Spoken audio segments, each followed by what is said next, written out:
Le NAB 2026 vient de se terminer et comme chaque année, l'heure est venue de faire un récap de toutes les nouveautés intéressantes qu'on a pu voir autour de ce salon et que vous pourrez retrouver prochainement chez TRM. Alors installez-vous confortablement et prenez un gros café car on a encore beaucoup de news à traiter cette année. Comme chaque année, on vous a classé toutes ces news par catégorie et on vous a fait un chapitrage pour que vous puissiez accéder directement aux news qui vous intéressent le plus. On commence donc par la catégorie qui a été un petit peu boudée par les fabricants cette année, les caméras. Et on commence avec Panasonic qui a présenté la AK-UBX100, une caméra 4K au format cube conçue avant tout pour le broadcast.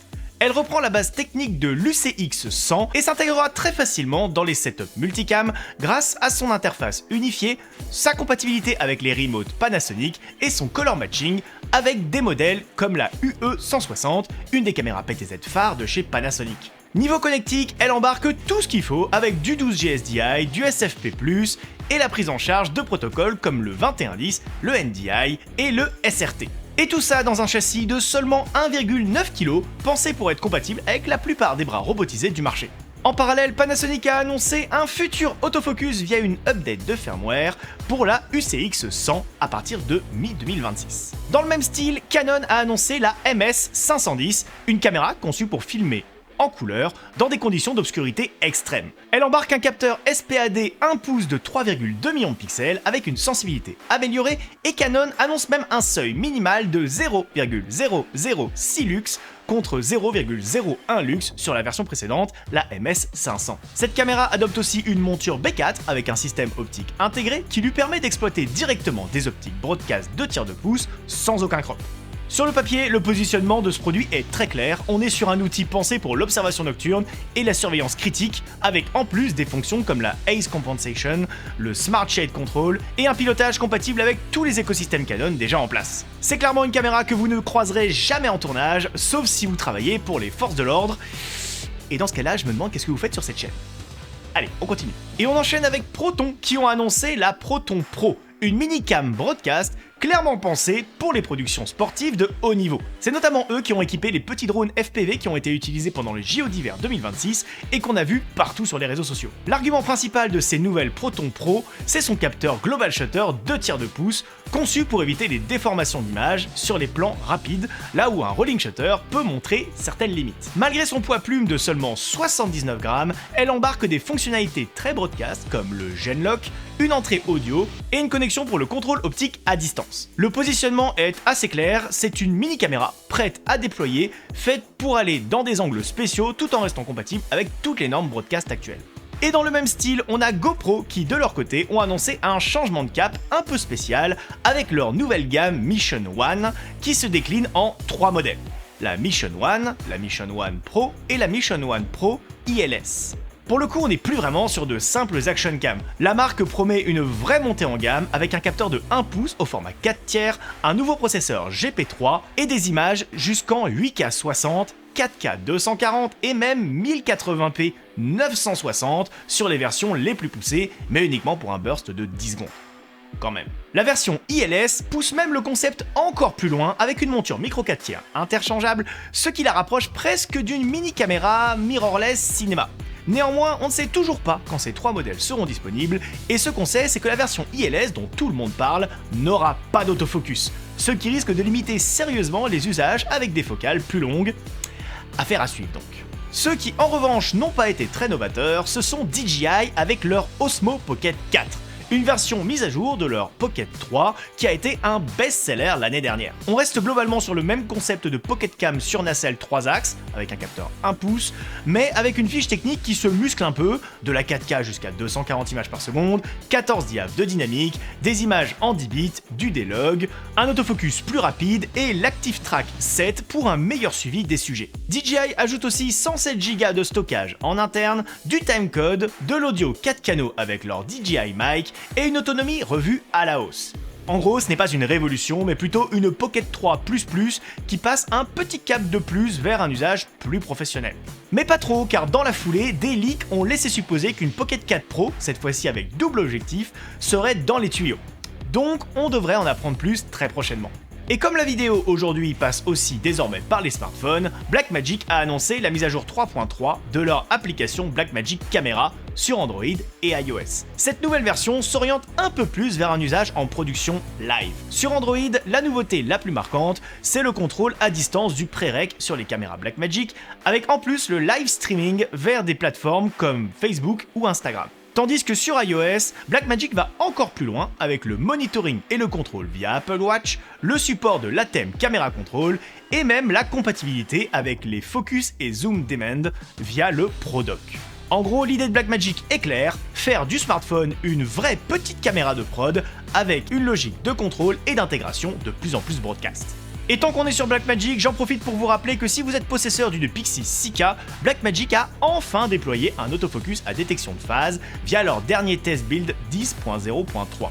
Au programme, autofocus continu, détection des visages, suivi des objets et même une zone AF redimensionnable, ce qui rend clairement la caméra beaucoup plus intéressante quand elle est montée par exemple sur un gimbal, en multicaméra ou dans des tournages solo. D'après les premiers retours, le résultat est déjà plutôt solide avec la version L-mount, même si c'est plus variable en version EF selon les optiques utilisées, qui peuvent être forcément beaucoup plus vieilles. Par contre, ça reste bien une version de test, donc avec encore quelques bugs, et pour l'instant, il n'y a rien d'annoncé pour la Pixis 12K. À suivre là aussi. Et on clôture ce segment caméra par la marque Bosma, qu'on ne connaissait pas du tout chez TRM, qui a dévoilé lors du NAB 2026 la Vega H2. On parle ici d'une caméra 6K full frame totalement atypique et clairement pensée pour les opérateurs solo. Elle a une approche très orientée vers le workflow, permettant notamment de faire tourner son capteur d'horizontale à verticale sans repositionner le corps de la caméra. Elle embarque aussi un autofocus par LiDAR directement dans sa poignée supérieure et un filtre Vari-ND intégré. Je ne vais pas m'attarder sur toutes les specs, mais sachez qu'elle propose de la 6K Open Gate à 30 images par seconde, du H264, H265, ProRes, pas de RAW, une monture PL interchangeable vers EF ou Leica M parce que quitte à faire n'importe quoi, autant y aller à fond, ainsi qu'une panoplie de connectiques très complète avec du HDMI, du SDI, du timecode, du Genlock, du RJ45 et 2 ports XLR full size. Sur le papier, c'est une proposition vraiment intéressante, mais qui arrive sur un segment de marché où la concurrence est déjà très agressive et surtout où les ventes ne se portent pas super bien ces dernières années. Donc on va garder un œil sur cette Vega H2 qui devra arriver à partir de juillet sur le marché. On passe maintenant aux objectifs et on commence avec DZO qui ont annoncé leur très attendue série Arcana, une nouvelle série d'optiques anamorphiques en monture PL qui démarre avec 3 focales, 32, 45 et 75 mm. L'idée ici c'est de proposer des optiques anamorphiques full frame très compactes et légères avec un squeeze de 1,5, un look marqué avec des flares horizontaux et un bokeh tournant anamorphique bien assumé comme l'était celui des Pavo que nous avons déjà testé sur la chaîne. Mais là où la gamme devient intéressante, c'est qu'elle garde un gabarit très homogène d'une focale à l'autre, ce qui la rend compatible avec des setups plus légers, y compris sur gimbal ou Ronin 4D. On a pu avoir quelques exemplaires en démo et nos premiers tests montrent aussi un très beau niveau de définition, peu d'aberrations chromatiques et surtout un squeeze constant sur toute la plage de mise au point. Une série qui a déjà ses adeptes alors qu'elle n'arrive que dans quelques mois et c'est déjà dispo en précommande chez TRM. On reste dans les optiques ciné avec Nisi qui ont dévoilé les Athena Prime Rewind. Leur idée est assez originale, proposer des optiques full frame dont le rendu change selon l'ouverture du diaphragme. Un look plus chaud, plus vintage et plus doux à pleine ouverture, puis une image qui devient plus moderne et plus clinique quand on ferme le diaphragme. Dit autrement, on peut faire évoluer le caractère de l'image sans changer d'optique ni ajouter de filtre. La contrepartie, c'est qu'en variant beaucoup les ouvertures d'un plan à l'autre, on perd forcément en homogénéité sur l'ensemble du projet, donc à voir si cette série saura trouver son public ou restera relayée au rang de simple curiosité. Nisi a également présenté le 65 Prime 16 mm T2.9, la première optique d'une nouvelle série à venir, pensée pour les très grands capteurs, avec une couverture suffisante pour des caméras comme l'Alexa 65, l'Alexa 265, la GFX Eterna 55 ou l'Ursa Cine 17K 65. Le choix du 16 mm n'est d'ailleurs pas anodin puisque les focales aussi larges restent encore assez rares sur ce segment de marché. Nisi promet ainsi une optique très bien corrigée, avec peu de distorsion, très peu d'aberrations chromatiques et une bonne définition jusqu'au bord de l'image. Et malgré ce positionnement très large format, l'ensemble reste assez compact avec moins de 850 grammes sur la balance. On ne sait pas quand ce sera dispo ni à quel prix, on vous tiendra informé chez TRM. On reste sur des optiques grand format avec Atlas Lens Co et leur nouvelle série Kaizen. Une série très largement teasée ces derniers mois et dont un prototype était d'ailleurs présent sur notre stand au micro-salon AFC en début d'année. Ici on parle d'anamorphique 1,5 fois en monture LPL proposée en set de 5 focales 35, 40, 55, 75 et 100 mm avec une ouverture à T2.6 et une couverture pensée pour le format 65 mm. Et on est clairement sur du très haut de gamme assumé puisque la série est vendue uniquement en kit de 5 optiques avec un tarif annoncé à 89 000 €. Si vous avez les moyens, c'est bientôt dispo chez TRM. Dans un tout autre registre, on passe maintenant à Tipoche, ou Tipoc, enfin comme vous voulez, qui ont annoncé ni plus ni moins que le premier zoom autofocus de conception chinoise au monde dans cette catégorie. On parle ici d'un 24-50 full frame en monture Sony E avec une ouverture constante à f2.8, un zoom interne et un format annoncé comme compact et léger. Sur le papier, ça en fait un objectif assez séduisant pour du tournage léger ou du run and gun, d'autant que sa maison mère, DZO, affirme que son autofocus est tout à fait comparable à celui des optiques Sony natives. Seule petite réserve s'il devait y en avoir une, c'est que la bague d'ouverture n'est pas décliquée, donc ça n'est pas forcément l'optique la plus pensée pour faire des transitions d'expo propres en vidéo. Dommage. Bien qu'il n'était pas présent sur leur stand, Panasonic a présenté le Lumix S 40 mm f2, une focale fixe plein format, compacte et plutôt séduisante, pensée notamment pour accompagner le Lumix S9. Avec ses 144 grammes, son format très court et sa focale de 40 mm, on est sur une optique qui cherche clairement le bon équilibre entre polyvalence, discrétion et simplicité d'utilisation. Son ouverture à f2 lui permet aussi de rester à l'aise même en basse lumière, tout en gardant un positionnement assez accessible. À 399 €, Panasonic ajoute donc à sa gamme une petite optique légère et maligne qui peut clairement trouver son public, à condition que ce dernier ne soit pas trop regardant sur la qualité optique. À ce prix-là, ils ont forcément dû faire quelques compromis. On passe maintenant chez Canon qui ont annoncé une nouvelle optique de tous les records, le CN3040. Un zoom broadcast impressionnant équivalent à un 40-1200 mm avec une ouverture allant de T5 à T10.8. Rien que de le dire, ça donne le tournis. Et comme si c'était pas assez, Canon pousse encore plus loin le concept avec un extendeur 1,5 fois intégré qui permet de monter jusqu'à 1800 mm tout en conservant un format relativement compact pour ce genre de monstre. L'optique couvre nativement les capteurs Super 35 avec une couverture full frame via l'extendeur 1,5 fois et ajoute au passage une nouvelle drive unit, la compensation du pompage optique ainsi que des fonctions avancées selon la monture entre le dual pixel AF2 en RF et les métadonnées Cook Eye et Zeiss XD en PL. Bref, on est clairement sur une pièce de démonstration technologique très haut de gamme avec une sortie annoncée pour septembre 2026 autour des 80 000 €. Même si là encore, il est assez peu probable que vous croisiez ce monstre sur vos tournages. On reste sur les optiques broadcast avec Laowa qui a présenté au NAB 2026 deux nouveaux zooms de leur série Ultima, un 25-180 mm T3.8 full frame et un 25-600 mm T4 Super 35. Sur le papier, les deux cochent pas mal de cases importantes pour ce type d'usage, avec une ouverture constante, un design par focale et un pompage optique annoncé comme très limité. Le 25-180 vise plutôt les configs news, studio, documentaire, corporate ou pub, alors que le 25-600 s'adresse plus clairement au monde du sport, de l'animalier et plus généralement aux captations en direct. Seul bémol, ces plages focales très larges se payent au prix d'un gabarit et d'un poids très conséquent, mais côté tarif, on reste sur environ 17 000 € pour la version full frame et 35 000 € pour la version Super 35. Deux optiques remarquables qui seront bientôt dispo chez TRM.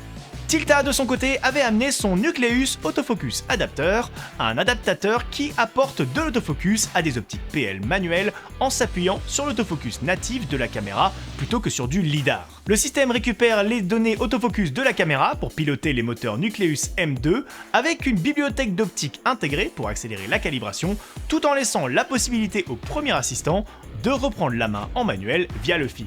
Au lancement, la compatibilité vise surtout certaines caméras Sony comme la FX2, la FX3, FX30 et FX6, mais pas les Burano ni les FX9, pour l'instant en tout cas. Et l'adaptateur et le kit avec moteur Nucleus sont déjà dispo en précommande chez TRM, respectivement à 313,95 € et 523,95 € hors taxe. Et on clôture cette section optique avec des suppositions. celle autour des premières optiques cinéma de chez Nikon. La marque a simplement teasé ses futurs Nikkor Z Cinema dans une courte vidéo, mais à ce stade on n'a quasiment aucune info concrète sur les focales, les specs ou même le positionnement exact de cette nouvelle gamme. Le seul indice laissé délibérément visible dans ce teaser, c'est la présence d'un switch AF-MF, ce qui peut laisser penser à une approche nouvelle de ce qu'est une optique cinéma. Bien que ce concept d'optique cinéma avec autofocus soit déjà présent chez Sigma. En clair, pour l'instant, on est surtout face à un teaser et pas encore à une vraie annonce produit détaillée. On vous en dira plus dès qu'on en saura plus. Passons maintenant aux drones et ça va aller assez vite car cette année, il n'y a que DJI qui a fait des annonces dans ce domaine où les législations se veulent de plus en plus restrictives.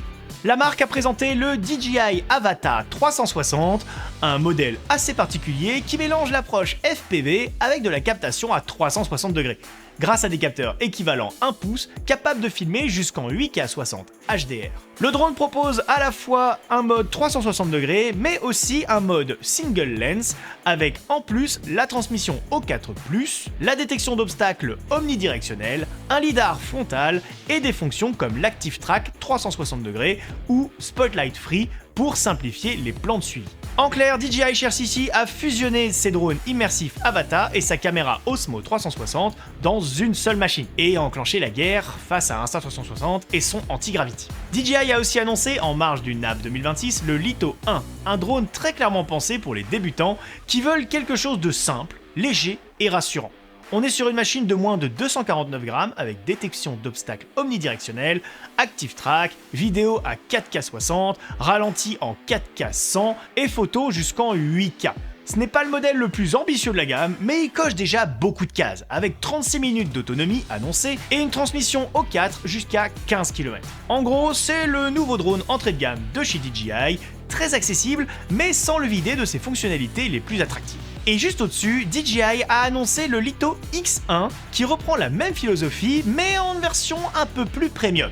Ici on passe sur un capteur 1/3 de pouce avec une ouverture à f1.7, de la 4K 60 HDR, des ralentis en 4K 100 et du dB D-Log-M avec également un lidar frontal pour renforcer la sécurité de vol. DJI lui ajoute aussi 42 Go de stockage interne et jusqu'à 52 minutes d'autonomie dans sa version Flymore Combo Plus, ce qui le place assez clairement comme la version plus aboutie et plus ambitieuse du Litho 1. En gros, si le Litho 1 vise la simplicité, le Litho X1 cherche plutôt à offrir une expérience un peu plus premium avec une image et une fiche technique qui commencent à devenir sérieuses. On passe maintenant à la lumière et autant vous le dire tout de suite, c'est un des plus gros sujets de cette année au NAB. Et c'est surtout un secteur en pleine mutation puisque énormément d'entre vous renouvellent leur parc lumière depuis ce début d'année. Et dans ce contexte, Amaran a frappé fort avec sa nouvelle gamme Ray. Une famille de cob full color qui va du petit 60 watts ultra mobile jusqu'au 660 watts pensé pour des usages beaucoup plus costauds. Toute la série repose sur leur nouvelle technologie lumière omnicolor avec une promesse simple: plus de puissance, plus de compacité et une meilleure qualité de lumière, aussi bien pour les créateurs solo que pour le studio. Et quand on voit les tarifs pratiqués surtout sur les 360C et 660C, on comprend vite pourquoi cette gamme intéresse pas mal de gens en phase de renouvellement de matériel. De plus, Amaran a fait un vrai effort sur la qualité de construction de cette nouvelle gamme qui essaye de se détacher de l'image d'une marque un peu cheap qui lui colle à la peau depuis quelques années. C'est déjà un de nos best-sellers 2026 et c'est dispo dès maintenant chez TRM. Et comme ça ne suffisait pas, quelques temps après, Amaran a récidivé avec la gamme Halo. Des projecteurs bicolores cette fois, sans technologie omnicolor, mais à des prix fracassés. Ici, la marque vise clairement les studios, les setups de streaming et plus largement les créateurs qui n'ont pas besoin de multicolore et veulent une solution plus simple et plus abordable que la gamme Ray. On retrouve là aussi une série très large allant de 60 watts à 600 watts avec des formats compacts, des contrôles directs sans passer par des menus, du DMX via USB-C sur tous les modèles et selon la puissance, soit de l'USB-C Power Delivery pour les plus petits modèles, soit une alimentation directement intégrée au projecteur à partir de 200 watts.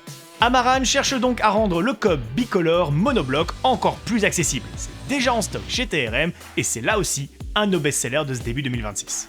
Du côté de Nanlux, ils ont annoncé l'Evoque 5C, un minuscule projecteur full color de 6 watts qui tient presque dans la main et qui est destiné au tournage pro. Il reprend la technologie Nebula C8 offre une plage CCT énorme allant de 1000 Kelvin à 20 000 Kelvin, une batterie intégrée, un contrôle très complet et tout un écosystème d'accessoires. C'est clairement le genre de petite lumière qui peut trouver sa place en macro ou cachée dans un décor. Et avec son châssis IP67 et son tarif aux alentours de 200 €, Nanlux propose ici un produit très spécialisé mais beaucoup plus accessible qu'on pourrait l'imaginer.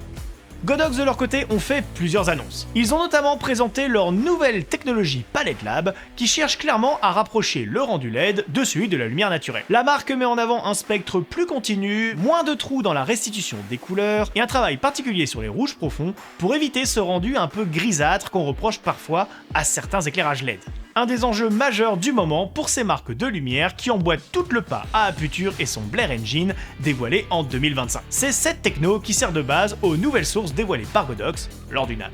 Dans cette nouvelle génération et dans leur gamme NOLED, le PL1200 RF représente la proposition la plus ambitieuse de Godox. Ils ont dévoilé assez peu de détails techniques pour le moment, mais on sait déjà qu'il adopte un nouveau design et qu'il arrivera avec un tarif annoncé comme très agressif. Dit autrement, Godox semble clairement vouloir amener sa nouvelle techno spectrale sur des sources plus haut de gamme et plus puissantes. C'est donc surtout un produit à surveiller pour voir comment cette promesse de rendu plus naturel se traduira dans les faits sur un gros projecteur de cette catégorie. Ils ont aussi dévoilé le NOLED PL600 RF qui reprend la même logique que le PL1200 RF mais dans une proposition plus abordable. Là encore, on a assez peu de détails techniques, mais Godox confirme l'intégration du Palette Lab dans ce nouveau modèle, un design entièrement revu et un tarif annoncé à moins de 2000 €. Sur le papier, ça peut en faire un modèle particulièrement intéressant. Le SL300 RF, quant à lui, est sans doute l'un des modèles les plus parlants de cette gamme. Tout simplement parce qu'il fait rentrer Palette Lab dans une zone tarifaire bien plus agressive. Godox annonce là aussi un design entièrement nouveau avec un tarif autour de 700 €, ce qui rend cette nouvelle techno encore plus accessible. Le SL200 RF fait lui aussi partie de cette nouvelle vague de projecteurs basés sur Palette Lab. Pour l'instant, on sait surtout qu'il adopte lui aussi un nouveau design et qu'il arrivera prochainement avec le reste de la gamme. C'est donc encore un produit qu'il faudra suivre de près, mais dont le positionnement tarifaire reste à clarifier. Et enfin, le ML150 RF complète cette première salve de nouveautés Godox. Là encore, la marque confirme l'intégration du nouveau moteur lumière Palette Lab et un design entièrement revu, mais sans encore préciser des détails sur son positionnement ni sa fiche technique complète. Et enfin, Godox a aussi montré le AM800R, une source 4x4 qui reprend l'idée du FS800, mais cette fois-ci dans une version gonflable. Le but, gagner du temps à l'installation tout en gardant une source puissante de 900 watts en RGBW avec une plage CCT allant de 1800 Kelvin à 10 000 Kelvin. Le cadre peut rester gonflé jusqu'à 14 jours, l'ensemble se replie de façon compacte pour le transport et le projecteur peut se monter de plusieurs manières différentes selon les besoins. Certifié IP65 avec un tarif annoncé autour de 4000 €, Godox vise ici les gros tournages qui ont besoin de grandes sources sans forcément avoir la place de déployer de grands cadres de diffusion. Aputure de son côté continue à étoffer sa gamme Storm et a dévoilé le Storm CS32, un projecteur de 3000 watts qui vise le segment des grosses sources full color avec une promesse simple, offrir une puissance lumineuse comparable à celle d'un HMI de 4 kg sans sacrifier sa qualité de lumière. Il embarque pour ça la fameuse technologie Blair CG d'Aputure et une couverture couleur annoncée à plus de 90% du Rec 2020. Aputure insiste aussi sur le fait que malgré sa puissance, le projecteur reste encore utilisable par une seule personne avec une tête et un ballast séparés qui restent transportables, contrairement à ce que proposent certains concurrents comme Nanlux. On est clairement ici sur une source haut de gamme, pensée pour ceux qui veulent du gros niveau de puissance sans renoncer à la souplesse du full color.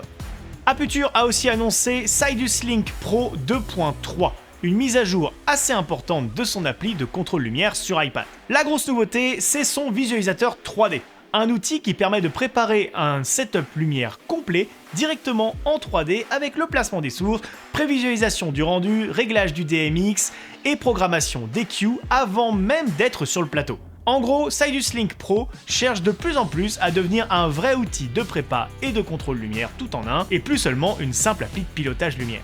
On passe maintenant aux transmetteurs vidéo mais également data. Vous allez voir, c'est un secteur qui bouge pas mal en ce début d'année 2026. Et on commence avec Holyland qui ont présenté leur nouveau Pyro Ultra, un système de transmission sans fil qui monte clairement en gamme avec SDI, HDMI, de la 4K60 jusqu'à 1,5 km de portée annoncée et une compatibilité avec tout l'écosystème Pyro déjà existant. Ce qui ressort surtout, c'est qu'on n'est pas juste sur de la fiche technique un peu séduisante. Le système se veut fiable, simple à mettre en œuvre, avec une image stable et une reconnexion automatique rapide quand on repasse à portée. Concernant la latence, gardez bien en tête que forcément via le port HDMI elle est un petit peu plus lente, mais en SDI, surtout avec le nouveau Focus Mode, le Pyro Ultra semble désormais faire partie de ce qui se fait de plus convaincant aujourd'hui sur un système compressé à cette gamme de prix. Et avec 20 millisecondes de latence, il se rapproche de plus en plus du zéro délai. Axoon de son côté a présenté le CineView Master 4K Lite, une version plus accessible de son système de transmission pensée aussi bien pour les tournages que pour les setups live. Il transmet en 4K60, tourne en RTMS 4.0 dual band avec H265 et ajoute surtout une sortie vidéo USB-C sur le transmetteur comme sur le récepteur, ce qui facilite le monitoring sur mobile. Autre vrai plus sur ce modèle, le caméra control sans fil sur certaines caméras Sony et Canon avec contrôle du rec, de l'ouverture, du shutter et des ISO. En échange, il faut accepter une portée un peu plus limitée que sur l'ancienne version, une latence un peu plus élevée et l'absence du tri-band qui pourra poser problème dans des environnements très chargés en ondes. Axoon a également présenté le CineView SE 4K, une évolution de sa gamme SE qui ajoute la transmission UHD jusqu'à 30 images par seconde et surtout des fonctions de contrôle caméra. Le système mise lui aussi sur du H265, du dual band avec RTMS 4.0 avec une portée annoncée à 400 mètres et du monitoring jusqu'à 5 appareils. Il reprend lui aussi la sortie vidéo USB-C sur le transmetteur comme sur le récepteur, pratique pour monitorer sur mobile avec une latence annoncée comme quasi nulle puisque c'est du filaire.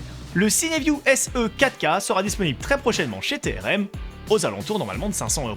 Axoon a aussi dévoilé son Como 2, un système d'intercom full duplex en 1,9 GHz, conçu pour faire communiquer jusqu'à 9 utilisateurs. Le gros changement comparé à la V1, c'est le nouveau design des casques beaucoup plus léger et plus confortable, avec 117 grammes seulement contre 257 grammes sur la version précédente.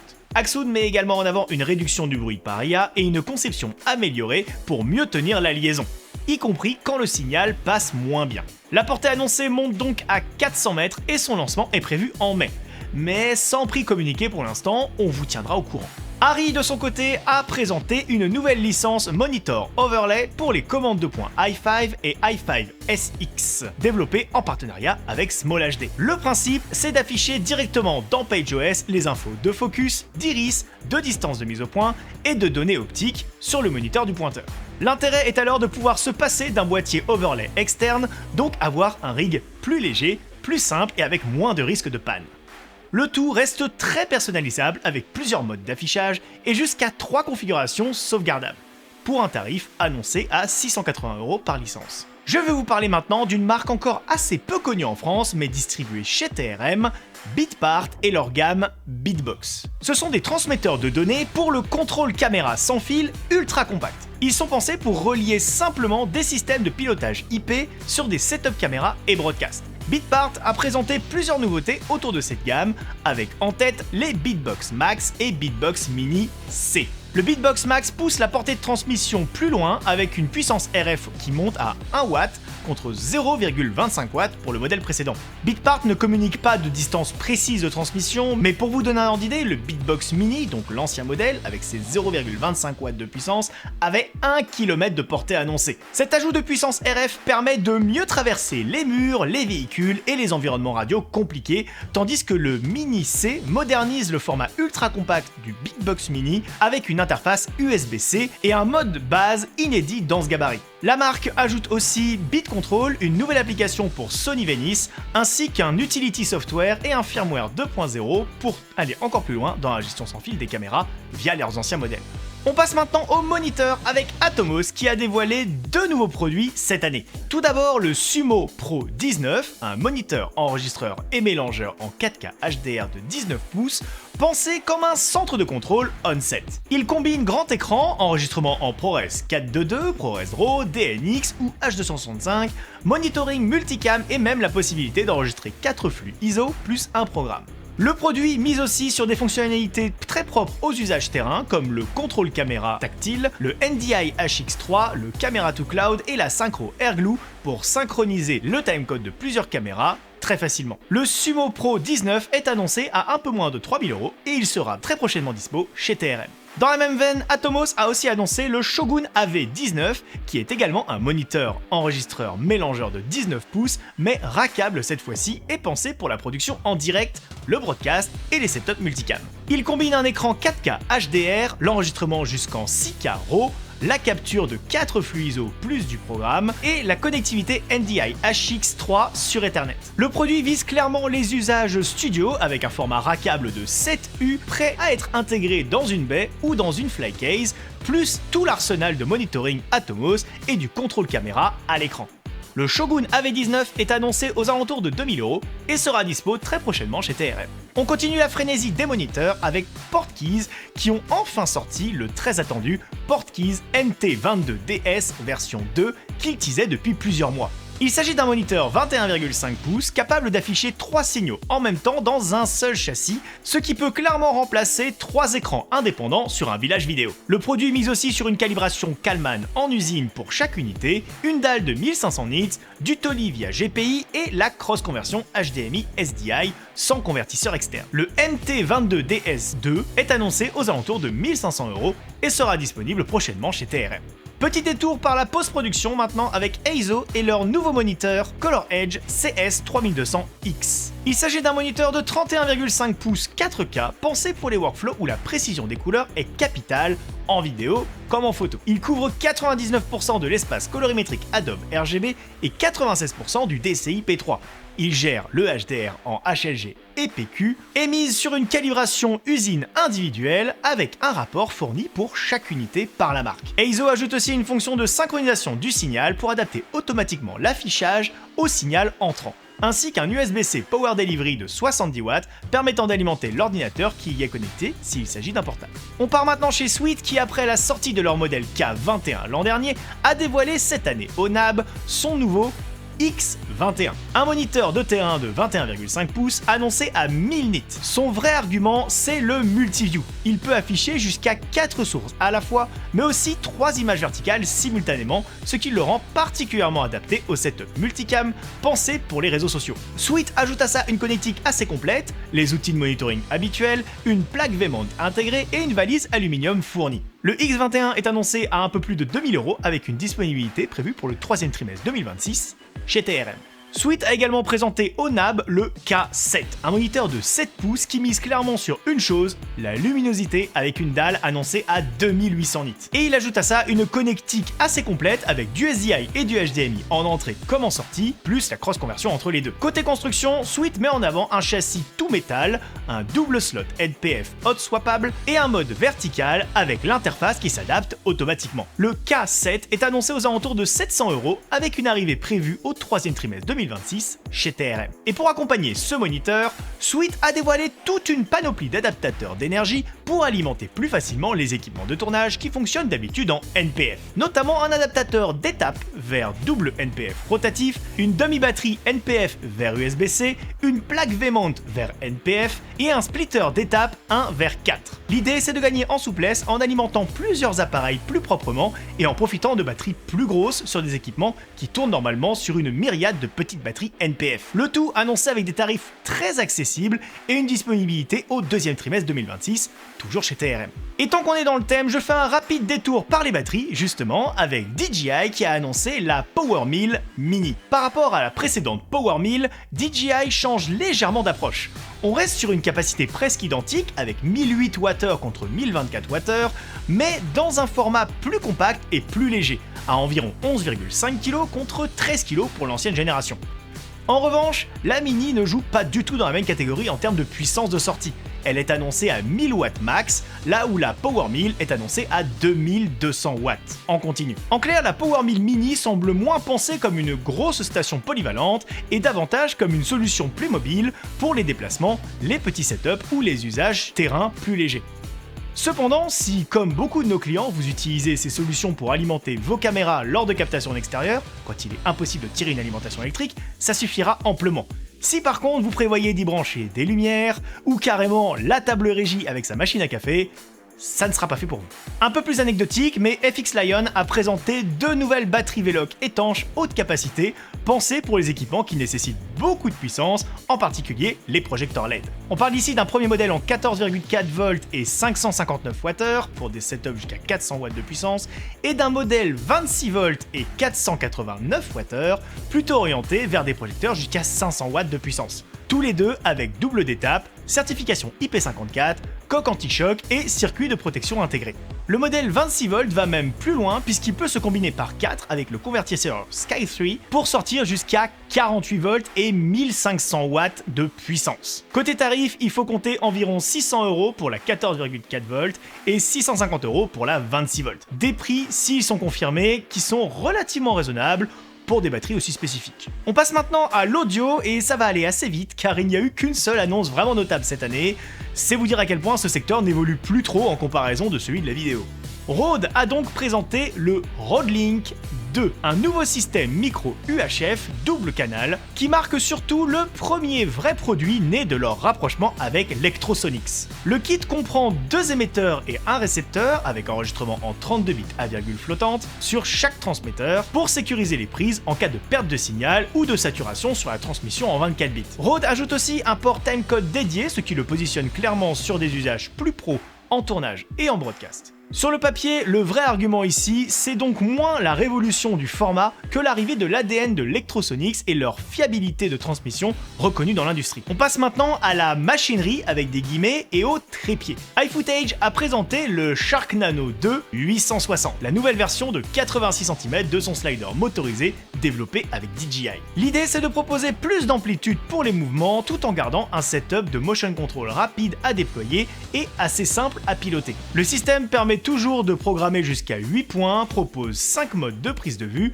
et ajoute du tracking intelligent avec reconnaissance faciale, suivi d'objets et contrôle gestuel. Associé à un gimbal DJI compatible, il peut aussi aller vers des mouvements multi-axes beaucoup plus complexes. Cartoni de son côté a présenté la Mixo 21, une nouvelle tête fluide clairement pensée pour les reporters terrain, le documentaire et les configs sport live. Elle couvre une plage de charge allant de 3 à 21 kg avec un contrepoids continu et un nouveau système de friction en 7 positions pour s'adapter aussi bien à un setup léger qu'à une caméra ENG beaucoup plus chargée. Cartoni précise aussi qu'elle reprend la technologie de contrepoids de ses gammes Focus et Master avec un positionnement qui veut apporter des performances premium dans un format plus compact. La Mixo 21 est d'ores et déjà disponible chez TRM avec différents modèles de pieds Cartoni. Cartoni a aussi présenté le Ragnopod, un rehausseur de trépied portable pensé pour les tournages où il faut gagner de la hauteur sans sacrifier la stabilité. Le système ajoute environ 63 cm d'élévation, supporte jusqu'à 100 kg et vise clairement les usages live, sport, news ou captation de spectacle quand il faut filmer au-dessus d'une foule. Cartoni met aussi en avant une construction en aluminium, une jambe réglable pour rattraper un sol irrégulier et une plateforme opérateur séparée en option pour limiter les vibrations. Passons maintenant chez Smallrig qui a annoncé la SR007 Pro O'Clock Shoulder Rig, une version revue et améliorée de leur cross-épaule avec plusieurs améliorations issues des retours utilisateurs. Le produit est pensé pour être plus léger avec une charge utile jusqu'à 10 kg, un système O'Clock de déverrouillage rapide et une plaque compatible Arca Suisse et Manfrotto pour passer très vite du trépied à la cross-épaule. Smallrig met aussi en avant un meilleur réglage du centre de gravité, des bras télescopiques et une construction modulaire avec rosace Harry et tige de 15 mm. Cette nouvelle version de la SR007 Pro est annoncée à moins de 300 € et sera disponible prochainement chez TRM. Toujours chez Smallrig, cette fois-ci, on s'attarde sur la SR009, une nouvelle cross-épaule O'Clock compatible avec les plaques VCT14. Il s'agit d'une évolution de la SR007 pensée pour fluidifier le passage entre épaule et trépied professionnel grâce à un adaptateur VCT14 intégré. Cette crosse propose aussi des poignées réglables, un meilleur confort avec un support d'épaule et de dos retravaillé, ainsi qu'un réglage rapide du centre de gravité pour mieux équilibrer des setups allant jusqu'à 20 kg. La SR009 sera très prochainement disponible chez TRM aux alentours de 500 €. Manfrotto de son côté a présenté les trépieds One Photo, une version de sa plateforme One, pensée cette fois clairement pour les photographes professionnels. Ces trépieds promettent une mise en place rapide avec le système Extend de Manfrotto, mais aussi plus de précision grâce à une structure annoncée comme plus rigide et stable. Leur colonne centrale avec mécanisme Q90 permet aussi de passer très vite sur des usages comme la macro ou la photo produit. Les trépieds One Photo et One Hybrid de Manfrotto sont d'ores et déjà disponibles chez TRM. On passe maintenant au broadcast et je vous connais, ne partez pas en courant. Vous allez voir, il y a eu plein d'annonces super intéressantes dans ce domaine qui est en plein boom, notamment à cause de la généralisation de l'IA générative dans les secteurs de l'audiovisuel professionnel. Mais on reparlera de tout ça en fin de vidéo dans notre conclusion sur l'état actuel de l'industrie. Pour le moment, on attaque avec QuickLink qui a mis en avant tout l'écosystème Studio Pro qui sert de socle commun à sa gamme de régie live. On y retrouve des versions Studio Pro NDI, 3, 8, 16 et 2110, plus les surfaces de contrôle Proton et Fusion. L'idée, c'est de proposer le même moteur de production et la même interface sur tous leurs modèles, avec les mêmes fonctions de base comme l'automation, les graphics, l'ISO recording et le streaming multidestination, puis de laisser chaque équipe choisir l'architecture qui colle à son workflow, allant du NDI jusqu'au 2110. Dans la foulée, QuickLink décline cette base avec Studio Pro Town Hall, un add-on IA pensé pour les réunions institutionnelles, les conseils municipaux, l'éducation ou certains usages corporate. Le système automatise le switching, les workflows d'Active Speaker et une partie de l'habillage grâce à QuickLink AI et NewBlue Captivate, tout en laissant la possibilité à un humain de reprendre la main à n'importe quel moment. Le positionnement est très clair, permettre à des structures qui n'ont pas toujours une grosse équipe technique de sortir malgré tout une production propre, diffusable en live et enregistrable en parallèle. Et pour compléter tout cet ensemble, QuickLink pousse aussi sa gamme Studio Edge avec les modèles Studio Edge 1, 2, 4 et 2110 dédiés à l'intégration à distance en qualité broadcast. Le produit est pensé pour intégrer proprement des invités venant des plateformes Zoom, Microsoft Teams ou QuickLink Studio Call avec des entrées et sorties SDI, HDMI, NDI et 2110 selon les modèles, un pilotage à distance dans le navigateur et de nouvelles améliorations dans la gestion des appelants Zoom. Le message de fond est assez évident, avec la fin de Skype l'année dernière et la dépréciation de Skype TX, QuickLink positionne Studio Edge comme une alternative qui reprend des workflows déjà connus des opérateurs, tout en élargissant les possibilités avec de nouvelles fonctionnalités. De retour chez Atomos qui a présenté l'AI Controller Pro, un contrôleur PTZ conçu pour simplifier le pilotage de setup multicaméra. Le produit peut gérer jusqu'à 254 caméras, y compris hors écosystème Atomos, avec une compatibilité très large en NDI, Visca, Visca IP, Pelco et PND. Il intègre aussi un écran tactile 7 pouces, l'enregistrement de trajectoires de mouvement, un Tolly intégré et la compatibilité NDI 6 pour coller au workflow IP actuel. L'AI Controller Pro sera prochainement disponible chez TRM aux alentours de 1500 € avec une disponibilité annoncée pour août 2026. De retour chez Canon cette fois-ci, qui a présenté le RCIP 300, un contrôleur PTZ compact pensé pour les configurations multicaméra, piloté par un seul opérateur. Ce contrôleur peut gérer jusqu'à 200 caméras et mémoriser 100 pré-réglages par caméra, avec un écran tactile de 3,5 pouces pour le retour vidéo et les réglages rapides. Canon met aussi en avant l'intégration de son suivi automatique RAAT001, la compatibilité avec Stream Deck et le protocole XC pour piloter plus largement son écosystème image en IP. Clairement, le produit vise les environnements corporate, éducation, studio et événementiel où il faut garder un contrôle centralisé sans alourdir trop l'exploitation. Teradek de son côté a présenté le Mission Link, une solution multi-one renforcée pensée pour garantir la fiabilité des flux vidéo et data en ligne sur le terrain. Le système agrège plusieurs connexions, qu'elles soient cellulaires, satellites ou filaires, pour créer une liaison montante plus stable et plus résiliente. Teradek met en avant ses 8 modems 5G globaux ainsi qu'une gestion cloud pour superviser le déploiement à distance. En bref, une solution de bonding faite pour les situations où la continuité du flux est un impératif.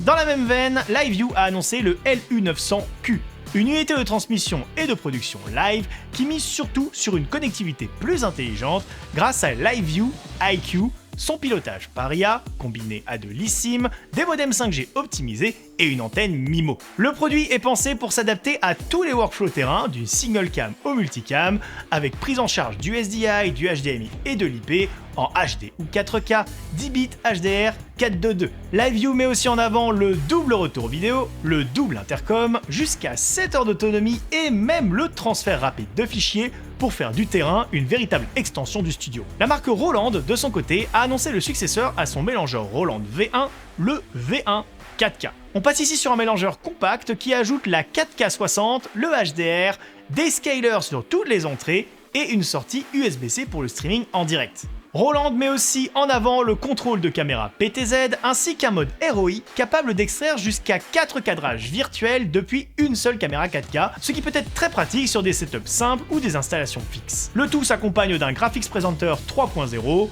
désormais compatible 4K, avec une disponibilité en juin pour un prix légèrement inférieur à 2000 €. Comme le V1 de première génération, ce mélangeur sera bien entendu disponible chez TRM. On arrive maintenant au gros morceau de cette vidéo, les annonces de Blackmagic. Si vous êtes des habitués du NAB, vous avez remarqué que cette année, presque toutes leurs annonces concernaient le milieu du broadcast. C'est un virage que Blackmagic semble accentuer ces dernières années, et particulièrement en 2026, où ils ont renouvelé une grande partie de leurs équipements pour s'adapter à la nouvelle norme ST2110 qui commence petit à petit à se généraliser dans les studios de broadcast à travers le monde. Et pour pas que vous soyez trop perdus, on commence avec la Ursa Cine 12K LF 100G, une version de la Ursa Cine pensée pour faire le pont entre le cinéma et le broadcast. En clair, l'idée c'est de prendre une caméra au rendu cinéma et de la rendre compatible avec tous les studios modernes en ST2110, c'est-à-dire en envoyant son signal directement sur le réseau IP du plateau, avec ici du 100G Ethernet et même jusqu'à 440 images par seconde pour du ralenti en live. Blackmagic ajoute à ça une monture B4 optionnelle pour les optiques broadcast, un viewfinder studio optionnel et un vrai correcteur colorimétrique live hérité de DaVinci Resolve. Le positionnement est simple, amener une image beaucoup plus qualitative dans des usages en direct, notamment en sport, et en production broadcast haut de gamme. Ce qui n'est pas sans nous rappeler les moves récents de Red et Harry, qui ont tous les deux aussi décliné leur caméra phare en version broadcast. Blackmagic a aussi présenté l'Atem 4 ME Constellation IP, un mélangeur pensé pour les régies qui passent au ST2110, donc à une logique où la vidéo, l'audio et les signaux de contrôle circulent sur le réseau IP plutôt qu'en SDI classique. Et d'ailleurs, Blackmagic décline cette nouvelle gamme en deux versions, un modèle IP standard avec 32 entrées, 24 sorties, et un modèle IP Plus qui monte à 64 entrées et 48 sorties. Pour le dire simplement, c'est pas un produit qui change l'image à l'écran, c'est un produit qui change surtout la façon de construire un studio broadcast moderne, avec de l'Ethernet 100G, beaucoup moins de câblage dédié et une grosse redondance pour sécuriser le flux en direct. Blackmagic ajoute à ça de la conversion de normes sur toutes les entrées, un point très utile en live quand toutes les sources ne parlent pas exactement le même format. Avec ce produit, on est au cœur du virage de Blackmagic vers le ST2110. Moins de boîtiers isolés en SDI et de plus en plus de machines pensées dès le départ pour une infrastructure broadcast en IP. Et justement, après ce mélangeur IP, Blackmagic a aussi présenté l'outil qui permet de raccorder tout le matériel SDI déjà existant à ce nouveau monde ST2110. Le SDI Expander 8x12G, c'est en quelque sorte la passerelle entre les deux. Il convertit en même temps 8 signaux 12G SDI vers l'IP et 8 signaux IP vers le 12G SDI. Et tout ça sur une seule unité de rack. Pour la faire courte, ce genre de boîtier sert donc à migrer une régie actuellement en SDI vers de l'IP sans devoir remplacer d'un coup tout le parc matériel. Le SDI Expander 8x12G est annoncé pour juin et sera bien entendu disponible chez TRM. Et dans la même logique, après le boîtier qui faisait le pont entre le SDI et l'IP, Blackmagic a aussi présenté le Studio Bridge 10G Power, qui sert à raccorder des équipements déjà en IP 10G à des plus grosses infrastructures broadcast en 100G. Ici, l'idée est surtout de centraliser et d'alimenter jusqu'à 8 appareils via le réseau avec du PoE++ 90 watts sur chaque port, tout en les intégrant à un système redondant plus solide pour le direct. C'est le genre de machine qui facilite la vie quand on commence à multiplier les caméras et convertisseurs IP dans un studio. Le Studio Bridge 10G est annoncé pour juin et sera bien entendu disponible chez TRM. Et après avoir parlé de connectique et d'alimentation réseau, Blackmagic a aussi présenté un autre outil indispensable sur une régie broadcast, celui qui remet toutes les sources au bon format vidéo. Le Up-Down Cross 100G est donc un convertisseur de normes capable de gérer jusqu'à 8 canaux en même temps pour transformer de la SD, de la HD ou de l'Ultra HD vers n'importe quelle autre norme, le tout dans un environnement ST2110 sur Ethernet 100G. En bref, il faut surtout le voir comme un garde-fou. Si la source n'arrive pas au bon format, ce boîtier l'adapte pour éviter qu'elle ne perturbe tout le reste de la chaîne. Le Up-Down Cross 100G est annoncé pour juin et sera disponible lui aussi chez TRM. Et une fois que tout ce petit monde circule correctement sur le réseau, il faut encore pouvoir tout enregistrer proprement.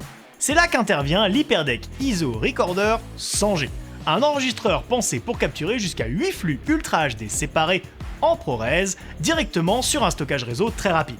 Comme sur les HyperDeck traditionnels en SDI ou HDMI, on ne parle plus seulement du programme final, mais bien de chaque caméra enregistrée individuellement, ce qui ouvre la porte au replay en live, mais aussi à des retouches ou des remontages en post-production. Blackmagic l'annonce pour le mois de juillet et il sera disponible chez TRM. Et une fois les flux enregistrés, il faut encore pouvoir les stocker, les partager et les exploiter rapidement sans casser tout le workflow. C'est précisément le rôle du MediaDock Ultra, qui sert en quelque sorte de station de stockage réseau haute vitesse pour les média modules de Blackmagic, aussi bien en tournage avec les URSA Ciné qu'en live avec l'HyperDeck ISO Recorder 100G. Avec ces deux ports 100 Go, il est pensé pour enregistrer d'un côté et monter ou faire du replay de l'autre, tout en ajoutant du monitoring SDI HDMI sur l'état du stockage et une synchro Blackmagic Cloud pour le travail en collaboratif. Le MediaDock Ultra est annoncé pour juin et là aussi il sera disponible chez TRM. Et si le MediaDock Ultra représente plutôt la logique du stockage amovible très rapide, le Cloud Store Ultra vient prendre la place du stockage central autour duquel tout le workflow peut s'organiser. Ici, Blackmagic parle d'un gros volume de stockage flash partagé jusqu'à 48 Tera avec surtout deux ports 100 Go totalement indépendants pour, par exemple, enregistrer d'un côté pendant que les stations de montage ou de replay travaillent de l'autre. Dit autrement, là où le MediaDock aide à manipuler et déplacer les fichiers, le Cloud Store Ultra sert davantage de colonne vertébrale pour un workflow collaboratif lourd, en live comme en post-production. Le Cloud Store Ultra est annoncé pour juin et il sera bien entendu dispo chez TRM. Et si tous les produits précédents servent à faire circuler, convertir, enregistrer ou stocker les flux, il manque encore un élément essentiel pour relier proprement tout ce petit monde. C'est justement le rôle du Blackmagic Ethernet Switch 820 qui agit ici comme le cœur du réseau IP avec 8 ports 100 Go et 2 ports 10 Go. Tout son nom, 820. Un port NMOS dédié pour le contrôle et surtout une double horloge PTP redondante pour garder toute l'infrastructure parfaitement synchronisée à la nanoseconde près. Sans entrer trop dans le jargon, c'est ce type de machine qui permet à un studio 2110 de rester stable, cohérent et exploitable en direct. Le Blackmagic Ethernet Switch 820 est annoncé pour juin et sera bien évidemment disponible chez TRM. Et une fois que tout ce réseau est en place, il faut un dernier élément qui permet de voir l'image et garder la main facilement sur le mélangeur. C'est justement le rôle de l'ATEM Monitoring Rack Panel, qui combine un panneau de contrôle et un convertisseur de monitoring pour les ATEM constellation IP. En pratique, il récupère le signal 2110 du réseau pour le ressortir en HDMI ou en 12G SDI vers des moniteurs, tout en redonnant des boutons physiques en façade et des connexions de réseau d'ordre. L'ATEM Monitoring Rack Panel se décline en deux versions, 20 et 40, pour le nombre de boutons d'input en façade et est annoncé pour juin 2026 chez TRM. Et enfin, pour clôturer ce long chapitre dédié aux news de Blackmagic, en rapport avec le ST2110, il manquait encore une pièce à la régie, c'est le son. Avec Fairlight Live, Blackmagic ne sort pas une simple console audio, mais un vrai mixeur live logiciel capable de gérer les workflows allant de la stéréo jusqu'à l'immersif. Le tout avec intercom, snapshot, queue, plugin tiers et intégration directe avec les ATEM sur infrastructure ST2110. Et pour ceux qui veulent retrouver un vrai confort d'exploitation, Blackmagic l'accompagne aussi des Fairlight Live Audio Panel, des surfaces de contrôle physiques avec écran tactile de 3 tailles différentes, pensées comme le prolongement naturel du logiciel en physique. Ainsi, tout le monde peut faire la bascule en ST2110 sans qu'aucun poste ne risque de semer la zizanie dans le nouveau réseau du studio. Et pour finir sur quelque chose d'un peu plus digeste et toujours rester dans le domaine du son, Orca a annoncé quelques petits accessoires malins pour les preneurs de son. D'un côté, le OR152 ajoute une paire de supports en L pour fixer proprement des antennes ou des petits équipements sur certains sacs Mix-7 Pro de la marque. Avec griffe caoutchouc intégrée, pas de vis Kodak et pas de vis Congrès. De l'autre côté, l'OR153 vise des sacs plus compacts avec des supports filetés capables d'accueillir des antennes, mais aussi des petits moniteurs, un smartphone ou une petite lumière LED. Ce ne sont pas les annonces les plus spectaculaires du salon, mais clairement, ce genre de petits accessoires sont très pratiques pour simplifier la vie au quotidien sur les tournages. On en arrive maintenant à la conclusion. Que retenir de cette édition 2026 du NAB ? Plusieurs choses. Tout d'abord, cette édition donne l'impression d'un marché qui a déjà compris ce qui arrive. Les grandes marques savent que l'IA générative ne remplacera pas tout, mais qu'elle va rogner une partie croissante des tournages, des postes et donc des besoins en matériel image. Dans ce contexte, le broadcast devient une sorte de safe zone logique. Un événement sportif, un concert, un meeting politique ou corporate doivent toujours avoir lieu dans le monde réel, en temps réel avec de vraies caméras et de vraies équipes. C'est aussi pour ça qu'on a vu autant d'annonces autour du live, du replay, du ST2110 et des infrastructures de studio. Aujourd'hui, c'est clairement là que le marché reste le plus vivace. Ensuite, un autre signal fort, c'est que des marques comme Sony commencent déjà à préparer l'après. La marque pousse sa Camera Authenticity Solution, un workflow conforme au standard C2PA, et a commencé à activer sur certaines caméras la signature numérique des fichiers, y compris pour la vidéo.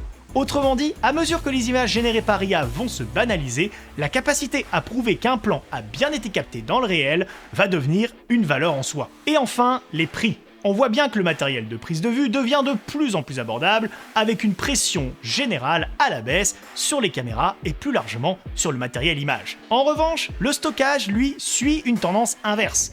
Les prix de la mémoire repartent fortement à la hausse en 2026, et TrendForce anticipe même par exemple une nouvelle hausse allant de 55 à 60% des prix contractuels sur le stockage NAND en 2026. En clair, filmer coûte bien de moins en moins cher, mais stocker ce qu'on a filmé, le dupliquer et l'archiver redevient un vrai point de tension. Une chose est sûre, l'audiovisuel professionnel entre dans une phase de mutation profonde, où il va falloir à la fois s'adapter, se former et rester extrêmement attentif aux évolutions du marché. Plus que jamais, comprendre les outils, les workflows et les nouveaux équilibres entre cinéma, vidéo et broadcast va devenir essentiel. Et dans ce contexte, TRM sera toujours là pour accompagner les professionnels de l'image, aussi bien pour monter en compétences que pour suivre au plus près les fluctuations d'un secteur en pleine recomposition. Merci à tous de nous avoir suivis tout au long de ce débrief du NAB 2026, j'espère qu'il vous a été utile et qu'il vous a permis d'avoir un panorama complet des dernières nouveautés de notre secteur. Si c'est le cas, n'hésitez pas à vous abonner à notre chaîne YouTube et à activer les notifications pour être tenu au courant de toutes nos prochaines vidéos. Si vous avez des questions concernant les produits dont on a parlé dans cette vidéo, ou si vous êtes tout simplement pas d'accord avec mon avis en conclusion, c'est possible, n'hésitez pas à nous le dire en commentaire, on pourra échanger, ce sera hyper intéressant. En attendant, je vous dis à très bientôt sur la chaîne YouTube TRM Audiovisuel.